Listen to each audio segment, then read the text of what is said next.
오늘 우리에게 주시는 하나님의 말씀은 요한복음 19장 25절에서부터 27절까지 말씀입니다.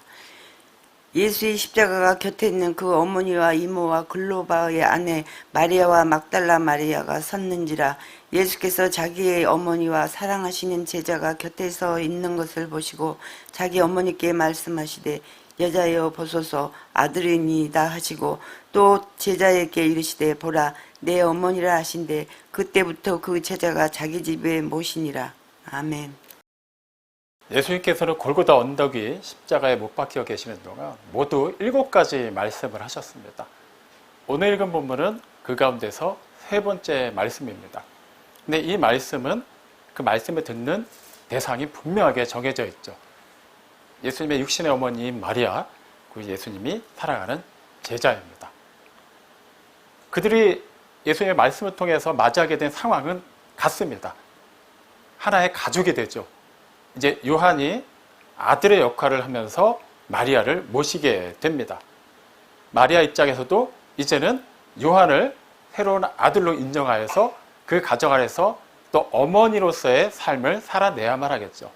이 맥락은 같습니다만 각각 받아들이는 대상이 다르기 때문에 같은 말씀임에도 불구하고 그 의미는 달라질 수밖에 없습니다.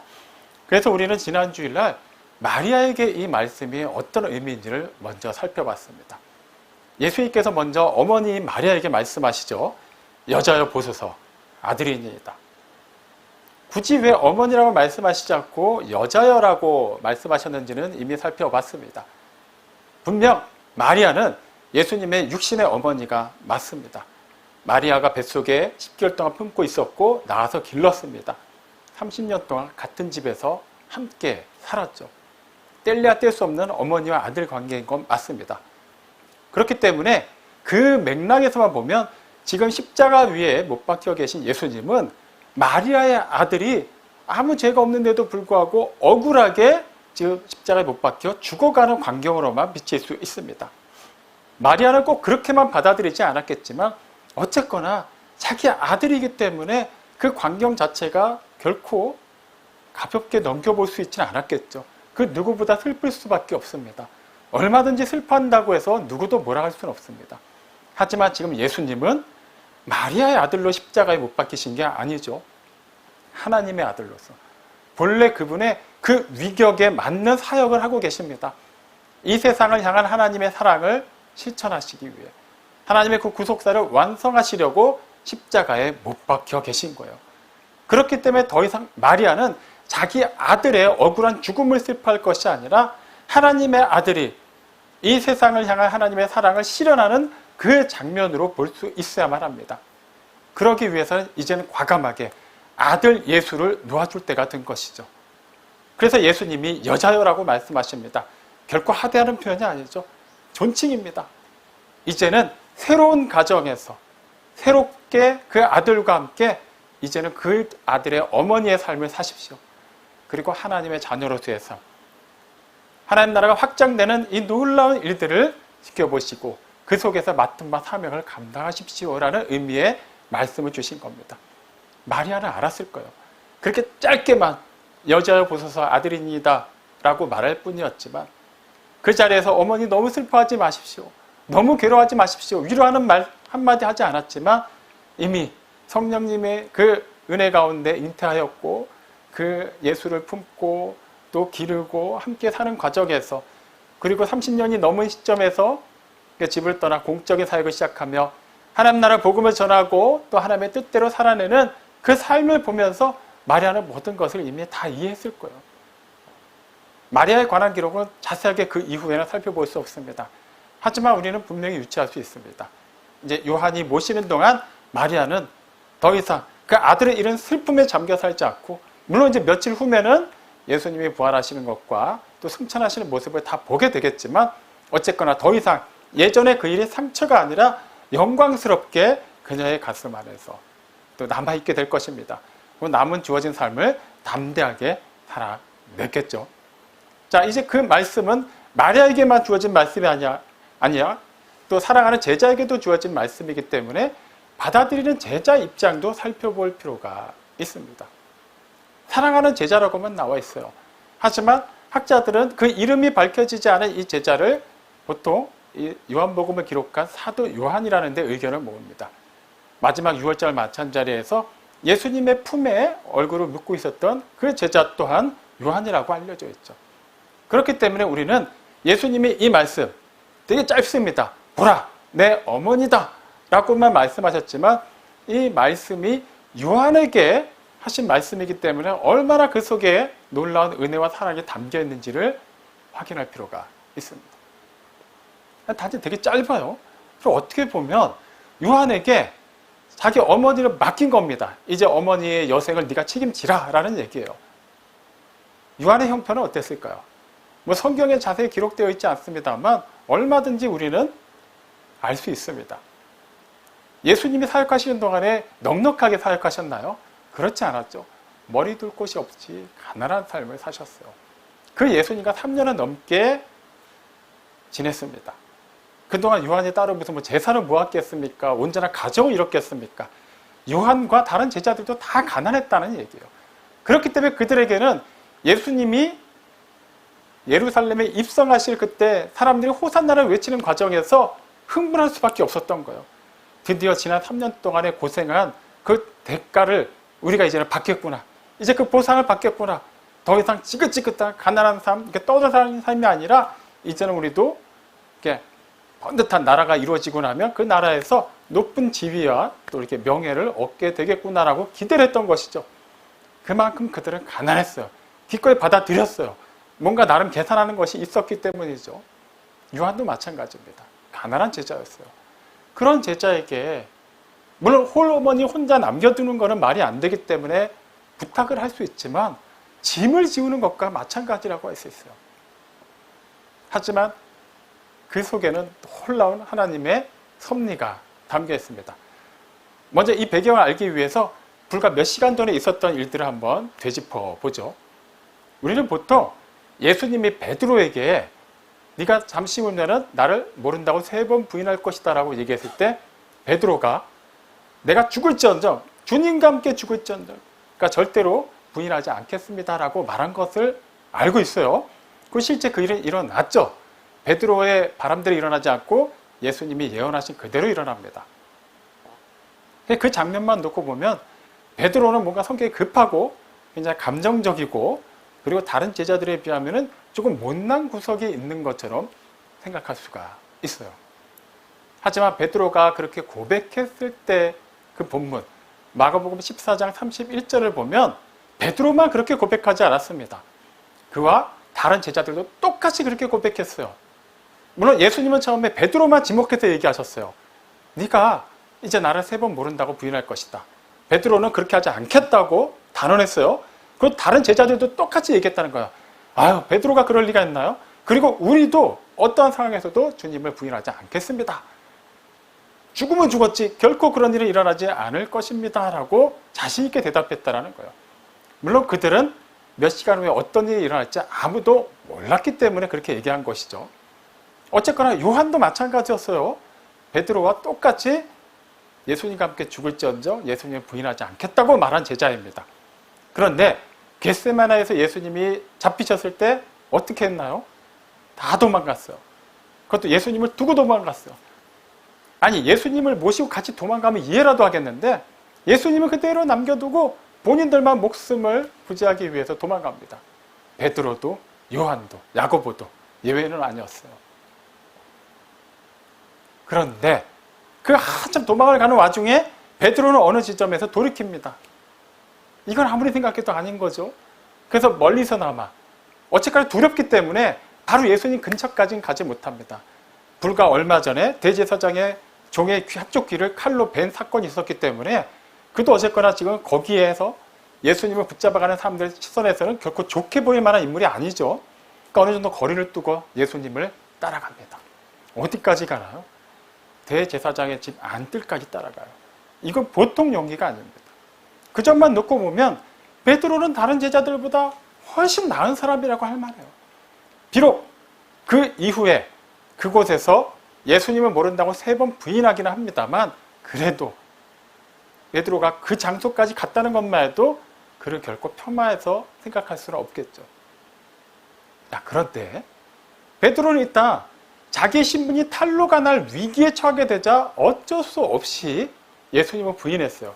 지금 그곳에는 대제사장의 종들, 또 그 수하에 있는 그 군인들, 또 어떻게든 예수님과 관련해서는 그다지 긍정적인 시설을 가지고 있지 않은 사람들만 모여있는 곳이기 때문에, 그리고 직전에 베드로가 한 만행이 있기 때문에 베드로가 그곳에서 신분이 탄로가 난다면 베드로에게도 결코 좋은 일이 일어나진 않겠죠.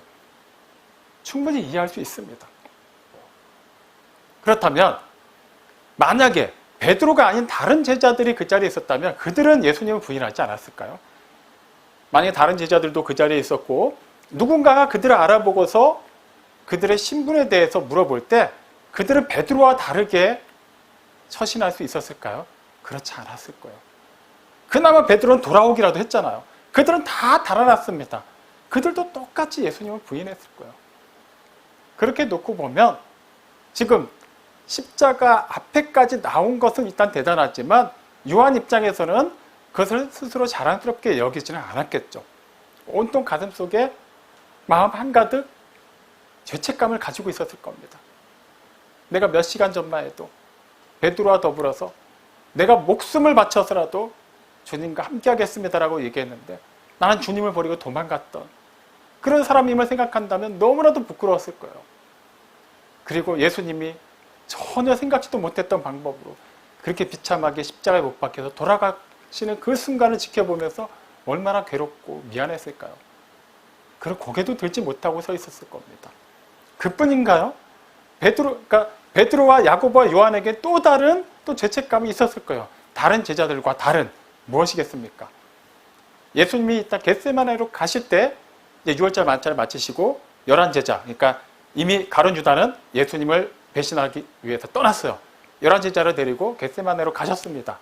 그곳에 도착하셨을 때 처음에 제자들에게 여기 앉아서 쉬어라라고 말씀하세요. 그런데 베드로와 야고보와 요한 이 세 명만은 따로 데리고 조금 더 깊이 들어가십니다. 그리고 거기서 너희는 여기서 쉬어라라고 말씀하시나요? 그렇지 않아요. 깨어 있어라. 그리고 기도해라라고 말씀하십니다. 그때 그들은 그 의미를 알지 못했어요. 그러니까 다만 겟세마네까지 같이 갔음에도 불구하고 거기서 조금 더 깊은 곳에 자기들만 따로 데려가신 거에 대해서 나는 특권의식을 가지고 있었을지는 모르겠습니다. 하지만 중요한 것은 예수님이 그때 그들에게 단지 깨어있으라고 말씀하시지 않았다라는 거예요. 내가 마음이 심히 괴롭고 죽을 지경이니 너희는 깨어서 기도하라고 말씀하셨어요. 예수님이 그렇게 말씀하신 적이 없는데도 불구하고 그렇게 말씀하셨다면 그들이 일단 그 심각성을 이해했어야만 합니다. 그런데 어떻게 했나요? 그들은 잠이 들었어요. 예수님의 땀방울이 핏방울처럼 맺혀서 떨어지면서 그렇게까지 혼신의 힘을 다해 기도하시는 동안 그들은 깨어있기는커녕 잠들어 있었습니다. 기도하지도 않았죠. 무려 3번이나 그랬습니다. 그때마다 예수님이 오셔서 깨우셔야만 했어요. 그 일도 생각났겠죠. 그때만 해도 그 시간에만 해도 예수님이 왜 그렇게까지 괴로워하며 기도하셨는지, 왜 나더러 깨어서 기도하라고 하셨는지 몰랐는데, 아, 이런 일이 있었구나. 예수님은 이걸 알고 계셨구나. 이 고통과 이 괴로움과 이 너무나도 말같지도 않은 상황들을 다 알고 기도하셨구나. 그 일을 놓고 함께 기도하자고 하셨는데 나는 그걸 알지 못했구나. 그저 잠을 자기에 바빴구나. 얼마나 괴로웠을까요? 그렇기 때문에 지금 그는 어쨌거나 조마조마한 심정으로 십자가 근처까지는 왔지만 결코 마음이 편하지 않았을 거예요. 그래도 대단한 겁니다. 다른 제자들은 어쨌거나 다 지금 달아난 상태잖아요. 감히 그 근처에 올 수가 없었을 거예요. 예수님이 십자가에 못 박히시게 됐다는 거 분명히 다른 제자들도 소문으로 들었을 겁니다. 하지만 근처에 올 수는 없었겠죠. 두려웠을 겁니다. 차마 그 비참한 광경을 볼 자신도 없었을 거예요. 그나마 요한은 거기까지 왔습니다. 어떻게 보면 대제사장의 지금 안뜰까지 따라간 베드로와 비견할 만하죠. 그 정도만 해도 대단하다고 할 수 있지만 문제는 요한의 마음속에 가득한 그 죄책감이 도무지 해결이 되지 않는다는 거예요. 차라리 예수님이 십자가에 못 박히시기 직전에 어떤 극적인 사건이 일어나서 예수님이 전혀 그런 해를 입지 않으신다면 모르겠는데 지금 전혀 그런 일이 일어나지 않았죠. 가장 최악의 상황이 일어났습니다. 우리는 지금 결과론적인 모든 걸 다 알고 있어요. 그러니까 우리 입장에서는 그 십자가를 영광의 십자가로 보고 있지만 지금 요한은 그게 아니에요. 그냥 심판과 저주, 죽음의 상징의 십자가에 사랑하는 스승님이 매달려 있습니다. 고통 가운데 신음하고 계십니다. 사람들은 조롱하고 있습니다. 만감이 교차하고 있었겠죠. 근데 그때 예수님이 힘겹게 입을 여셔서 말씀하십니다.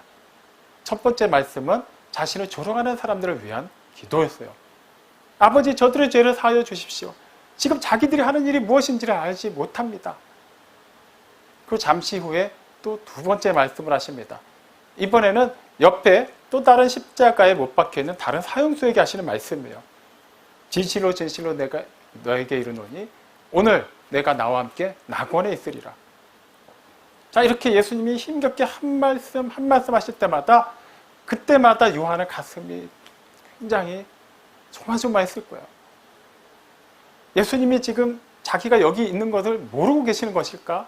아니, 보긴 보셨는데 그 배신감 때문에, 그 괘씸하다고 느꼈기 때문에 아무 말씀도 하시지 않는 걸까? 그렇게 생각을 했을지도 몰라요. 아니면 예수님이 전혀 지금 너무 괴로워서 눈에 제대로 보이는 게 없기 때문에 사랑하는 제자가 앞에 있음에도 불구하고 못 알아보시는 게 아닐까? 뭐 그렇게 생각했을지도 몰라요.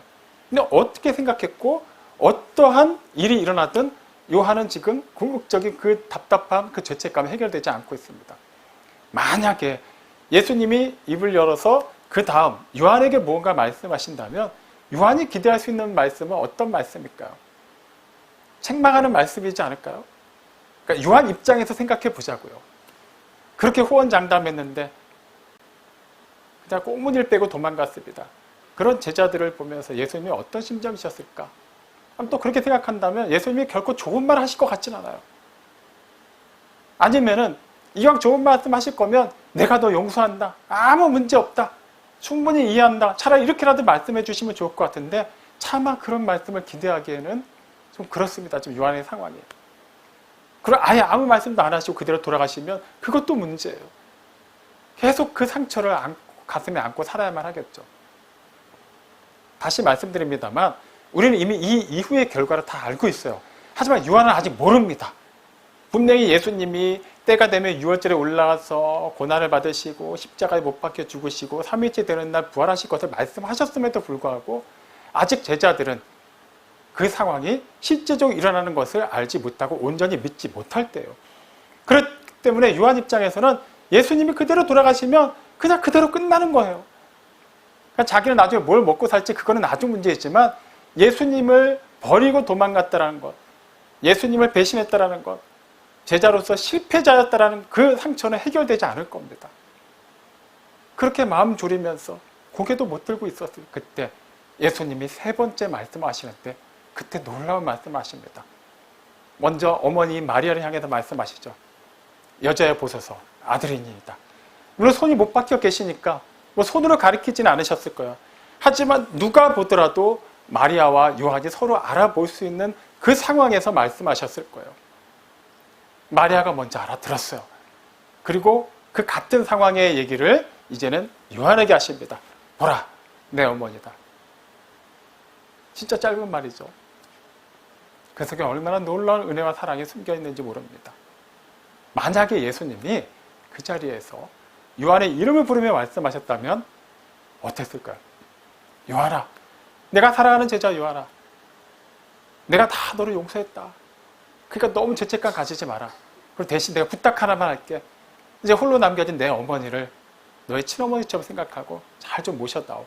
이렇게 말씀하셨다면 어땠을까요?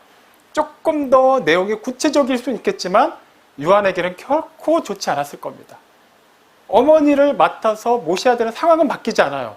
하지만 요한의 정체가 드러나겠죠.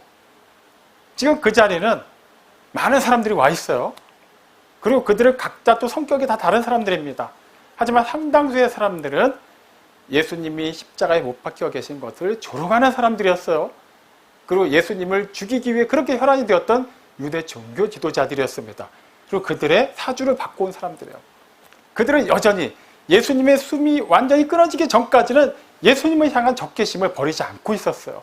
그 상황에서 예수님의 사랑하는 제자가 그 자리에 있다는 게 알려진다면 굳이 그 자리에서 요한까지 십자가에 못 박히는 일은 일어나지 않을지라도 요한에게도 분명히 좋지 않은 일이 일어날 확률이 높았겠죠. 예수님은 마지막 순간에 그 제자의 그런 모든 안위에 대해서도 생각하십니다. 절대 이름을 얘기하지 않으세요. 하지만 사랑하는 제자라면, 그 자기를 낳아서 길러주는 사랑하는 어머니라면 충분히 알아들을 수 있는 그 짧은 말씀으로만 모든 것을 다 표현하십니다. 여자여 보소서, 아들이니이다. 더 이상 아들 예수를 잃은 자가 아니라 이제는 하나님의 사람, 하나님의 자녀로서의 삶, 새롭게 이루어진 그 가정에서의 그 역할을 감당하며 사십시오라고 말씀하세요. 보라, 어머니다. 그 말 속에는 요한을 이미 신뢰하고 용서했다는 의미가 담겨있죠. 아니, 지금 짐을 맡긴 건데, 가난한 요한에게 그냥 자기 어머니를 덥석 맡긴 건데, 그게 어떻게 사랑이라고 말할 수 있을까요? 입장을 바꿔놓고 생각해보죠. 만약에 우리가 홀 어머니를 모시고 살다가 세상을 떠나게 되었어요. 먼저. 그렇다면 누군가에게, 가족이 아닌 누군가에게 어머니를 부탁한다고 하면 과연 어떤 사람에게 부탁할까요? 가장 신뢰하는 사람 아니겠습니까? 가장 믿을 수 있는 사람, 그 사람에게 맡기겠죠. 마찬가지예요. 예수님은 굳이 구구절절히 말씀하시지 않아도 그것으로 이미 다 표현하신 겁니다. 더 이상 죄책감을 가지지 마라. 내가 너를 사랑하고 너를 신뢰하기 때문에 내 어머니를 너에게 부탁하는 것이다. 그것으로 된 거예요. 거기서 요한은 회복이 된 겁니다. 물론 여전히 예수님이 십자가에 못 박혀 계신 그 장면 자체는 요한의 마음을 아프게 하고 슬프게 했겠지만 더 이상 요한의 가슴 속에는 죄책감이 남아있을 필요가 없게 된 것이죠. 그 짧은 말로 예수님은 요한에게 그렇게 말씀하셨어요. 이 사실은 우리에게도 참으로 시사하는 바가 큽니다. 우리는 하나님의 자녀죠. 예수님의 제자입니다. 그리스도인입니다. 그럼에도 불구하고 우리는 하나님의 뜻대로 살기보다는 그렇지 않은 때가 참으로 많죠. 하나님 뜻대로 잘 가다가도 다른 길로 빠질 때도 있었고 넘어질 때도 있었고 실패할 때도 참으로 많습니다. 앞으로도 남은 여생 살아가면서 그런 일들은 끊이지 않을 겁니다. 그렇기 때문에 우리는 요한에게 예수님이 주신 이 말씀, 실패자인 요한이 아니라 실패했지만 다시 십자가 앞으로 돌아온 요한에게 주신 이 말씀을 깊이 생각해 볼 필요가 있습니다. 누구나 다 실패해요.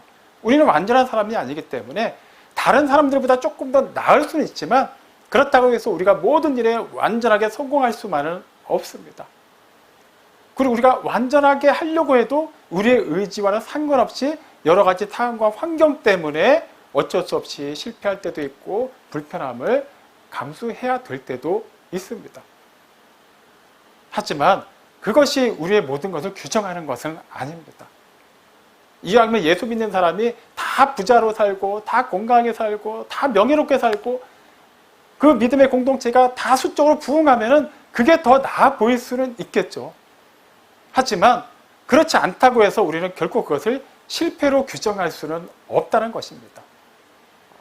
중요한 것은 실패를 했느냐가 아니라 실패한 그 자리에서 다시 일어서서 돌이켰느냐에 있다는 것이죠. 실패한 자리에서 낙심하고 있는 것 누구나 할 수 있는 거예요.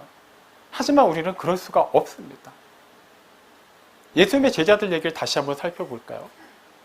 마태복음 27장 3절을 보면 예수님을 배신하고 팔아넘긴 가룟 유다가 한 행동들, 한 말들이 나와 있어요.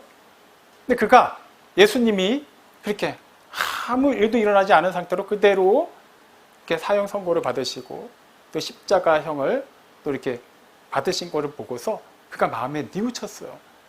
그리고 예수님을 팔아 넘기고서 대제사장들과 장로들에게 받은 은 30을 가지고 가서 그들에게 돌려줍니다.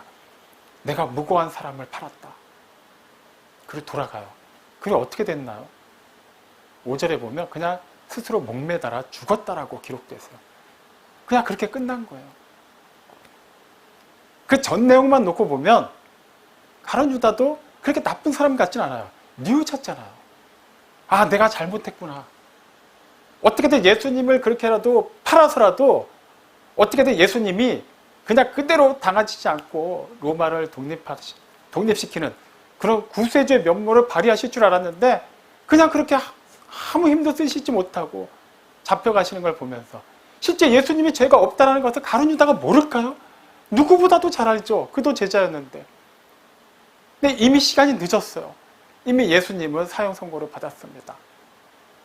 그래서 그를 뉘우쳤어요. 내가 큰 잘못을 했구나. 그리고 대제사장들과 장로들에게 가서 그것도 그대로 고백을 합니다. 좋아요. 다른 제자들은 그저 도망가기 급급했잖아요. 하지만 그는 거기서 멈춰서는 안 되는 거였죠. 늦게라도 예수님 앞에 갔어야만 합니다. 요한처럼 십자가 앞에 나아갔어야만 해요. 근데 그는 그렇게 하지 않았어요. 뉘우친 그 자리에서 모든 것을 끝내버렸습니다. 요한과 유다, 굳이 따지면 공통점이 많아요. 똑같이 예수님의 제자였어요. 정도의 차이는 있지만 예수님을 배신했다는 것도 엄밀히 말하면 똑같습니다. 그들 또한 제자답지 못한 실패자였어요. 하지만 유다는 실패자로 끝났어요. 하지만 요한은 실패자로 끝나지 않습니다. 실패한 그 자리에서 돌이켜 십자가 앞에 나왔어요. 여전히 초라한 모습이었어요. 모르긴 해도 그는 십자가 앞에 나올 때, 그 사람들이 살이 비집고 그 앞에까지 나아갈 때 자신의 모습을 아마 꽁꽁 감추고 나갔을 거예요. 혹시라도 자신이 예수님의 사랑하는 제자 요한이라는 게 알려질 수 있기 때문에 최대한 얼굴이나 평상시의 모습과는 다른 그런 모습을 보이기 위해서 여하튼 감추고 가리고 갔을 겁니다. 더 치사해 보여. 더 볼품없어 보입니다. 그런데 예수님은 누구를 회복시키십니까? 요한을 회복시키십니다. 예수님 앞에 나왔거든요. 실패한 게 중요한 게 아니라 실패한 걸 인정하고 나왔거든요. 우리 실패할 수밖에 없는 존재라는 것을 예수님이 누구보다도 잘 아시기 때문에 예수님은 요한을 그대로 받아주십니다. 하나님은 실패하지 않으시거든요. 전지전능하시고 창조주이신 하나님께서는 완전하십니다. 그렇다고 해서 그분이 나는 완전하고 너희는 불완전하니 내 자녀이라면, 내 백성이라면 너희들도 나처럼 완전해져야 된다라고 그렇게 요구하시나요? 그렇지 않아요. 우리의 연약함을 그대로 인정하고 받아주십니다. 완전하신 하나님을 인정하는 그 모습, 그것을 보시고 기뻐하실 따름이죠. 그래서 히브리서 4장 15절은 우리에게는 대제사장은 우리의 연약함을 동정하지 못하실 분이 아니요 모든 일에 우리와 똑같이 시험을 받으신 이로되 죄는 없으시니라. 죄를 범하지 않으셨어요. 그 외에는 우리랑 다 똑같으셨습니다. 우리가 가지고 있는 감정, 우리가 가지고 있는 육체적 한계, 우리가 가지고 있는 오감 똑같이 가지셨고 똑같이 느끼셨어요. 똑같이 그 한계 상황에서 힘들어 하셨습니다. 왜 그렇게 하셔야만 했을까요? 만약에 완전하신 하나님이 우리에게 어느 완전한 수준을 요구하실 거라면 굳이 하나님이 그 경험을 하실 필요가 뭐가 있을까요? 그냥 완전하신 그 상태에서 우리에게 명령만 하시면 됐겠죠. 그분이 직접 우리와 같은 사람이 되셨다는 것은 우리의 연약함을 이해하시고 우리의 연약함을 도우시기 위해서요. 그렇기 때문에 우리에게 말씀하시는 거예요. 이사야 55장 1절 말씀이 그런 맥락입니다. 너희 목마른 자들아 물로 나아오라. 너희 줄인 자들아 이리로 오라. 와서 돈 없이 값 없이 포도주와 젖을 사라. 우리는 어떻게 생각을 합니까? 아니 그래도 포도주와 젖을 사려면, 그래도 명색이 하나 옆에 나가려면 그래도 그거 살 어느 정도의 비용은 내가 마련하고 나가야 면이 서지 않겠습니까? 그래도 내가 하나님의 자녀인데 이렇게 가난하고 아무것도 없는 모습이 아니라 이왕에 뭔가 좀 보여질 만한 것, 그걸 좀 가지고 나가서 좀 자랑스럽게 하나님 앞에 서야 되지 않겠습니까? 아니요, 하나님은 지금 그걸 요구하지 않으신다는 거예요. 애초에 우리에게 그런 걸 요구하지 않으실 뿐만 아니라 우리는 그렇게 할 수 없다는 것을 하나님이 잘 알고 계시기 때문에 그냥 있는 모습 그대로 나오라는 거예요. 에라 모르겠다, 아무렇게나 살자, 지금 그런 모습을 얘기하는 게 아니에요. 하나님의 자녀임에도 불구하고 우리의 삶은 여전히 녹록하지가 않죠. 여전히 실패하고 넘어지기도 하죠. 하지만 그것 자체가 비정상적인 게 아니라는 거예요. 아직 이 세상은 죄가 가득하기 때문에 우리는 그 영화의 단계에 이르기까지 성화되어 갈 뿐 아직 완전한 존재가 된 것이 아니기 때문에 어쩔 수 없이 세상에서는 환난을 당할 수밖에 없다는 거예요. 하지만 예수님 뭐라고 말씀하시나요?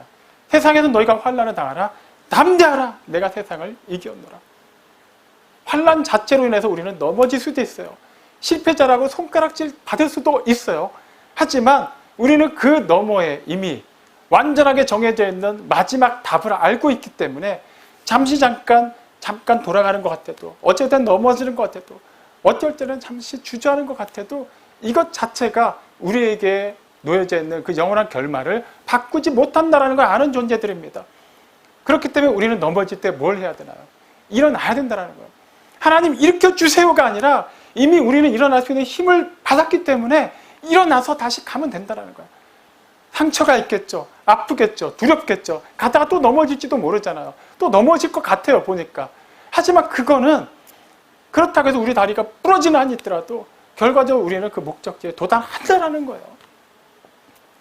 예수님이 그냥 영원한 생명의 문이요 길만 되어주신 것이 아니라 그분이 우리를 이끌어 가신다라는 거예요. 우리가 하나님의 백성이 된 것은, 하나님의 자녀가 된 것은 우리가 조건을 충족한 게 아니죠. 하나님이 우리를 자녀 삼아 주셨기 때문이잖아요. 하나님의 의지가 반영된 거예요. 그 하나님이 우리와 함께 하십니다. 십자가에 못 박혀 계시다고 해서 갑자기 그분이 능력이 없는 초라한 분으로 전락한 게 아니에요. 비로소 그 영광스러운 자리에 올라가신 뒤에야 그 다음부터 우리의 기도를 들어주시는 분이 아니라는 거예요. 그분은 어느 상황에 이 세상에 계실 때나 그 영광스러운 자리에 계실 때나 변함없이 우리의 하나님이십니다. 실패하지 않는 하나님, 완전하신 하나님, 우리의 모든 것에 책임지시는 하나님이에요. 그분이 우리에게 말씀하십니다. 먼저 요한에게 말씀하시면서 본을 보여주셨어요. 보라, 어머니다. 걱정하지 마라. 맡은 바 그 사명을 감당해라. 내가 책임지겠다. 그래서 다른 사도들은 다 순교할 때 요한은 늦게까지 살아있었죠. 그래서 요한복음, 요한계시록, 요한 1, 2, 3서가 다 그가 노년에, 학자들에 따라서 의견이 좀 다릅니다만 통상적으로 나이 90세 전후에 기록된 것으로 알려져 있어요. 훨씬 전에 다른 사도들 다 순교했습니다. 왜 요한은 그렇게 늦게 사역에 꽃을 피웠을까요? 마리아를 모셔야만 했기 때문이에요. 그 일에 그는 충실하게 했어요. 다른 사도들이 앞장서서 뭔가 그렇게 막 역동적으로 사역을 할 때 전혀 생각지도 못했던 바울이 그렇게 등장해서 그렇게 놀라운 선교 사역을 하고 있을 때 요한이라고 마음 한구석에 그런 사역에 대한 그런 동경심이 없었을까요? 물론 그도 그 나름대로 또 하는 사역이 있었어요. 하지만 예전에 주님의 사랑을 받는 제자로서의 그 위치를 생각한다면 어쩌면 한없이 초라하게 느껴졌을지도 모르잖아요. 하지만 요한은 때를 기다렸어요. 자신이 먼저 맡은 그 사명, 마리아를 모시는 그 사명에 충실했습니다. 그리고 마리아가 영광스럽게 세상을 떠나고 난 뒤에 그는 그때부터 또 본격적으로 사도로서의 사역을 감당하게 되죠. 하나님의 의지가 그를 그렇게 이끌어 가신 겁니다. 그가 스스로 능력을 갖춰서 그렇게 한 게 아니에요. 그렇게 비겁하고 예수님을 두고 달아났던 요한이 어떻게 그 위치까지 올라가서 쓰임받게 되었나요? 돌아왔기 때문이에요. 실패자였음에도 불구하고 실패자의 삶에 머물지 않았기 때문입니다. 사랑하는 성도 여러분, 우리도 살아가면서 얼마나 많이 실패하나요? 실패하는 것 그 자체가 문제되지 않습니다. 실패한 자리에서 낙심하고 머물러 있고 다시 되돌아오기보다는 그냥 거기서 다른 길을 찾기 때문에 그게 문제가 되는 거예요. 그게 진짜 실패입니다. 그 결과 세상에서는 생각지도 못했던 어떤 놀라운 업적을 쌓았다 할지라도 궁극적으로 십자가 앞에 돌아오지 않는다면, 말씀 앞에서 다시 회복되지 않는다면 그 삶은 영원히 실패한 삶으로 규정될 것입니다. 실패자의 자리에 있는 것을 두려워하지 마십시오. 하지만 그 자리에 계속 머물러 있으려고 한다면 과감하게 깨치고 일어나십시오. 그리고 다시 말씀 앞으로 돌아오십시오. 십자가 앞에 서십시오. 그리고 그 말씀이 우리를 이끌어가게 하십시오.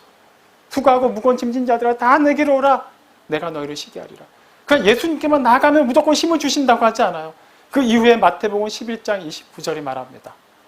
나는 마음이 온유하고 겸손하니 나에게 배우고 내 멍에를 메라. 그리하면 너희가 쉼을 얻으리니.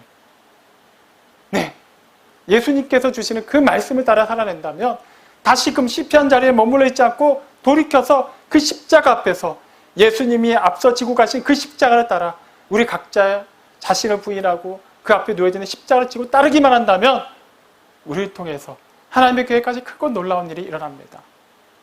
그 과정에서 계속해서 실패가 있을지라도 두려워할 필요가 없습니다.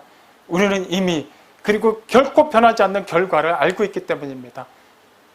그렇게 영원한 승리자의 삶, 실패하지 않는 자의 삶을 살아내시기 바랍니다. 보라, 오늘이 너에게 주어진 사명의 날이다.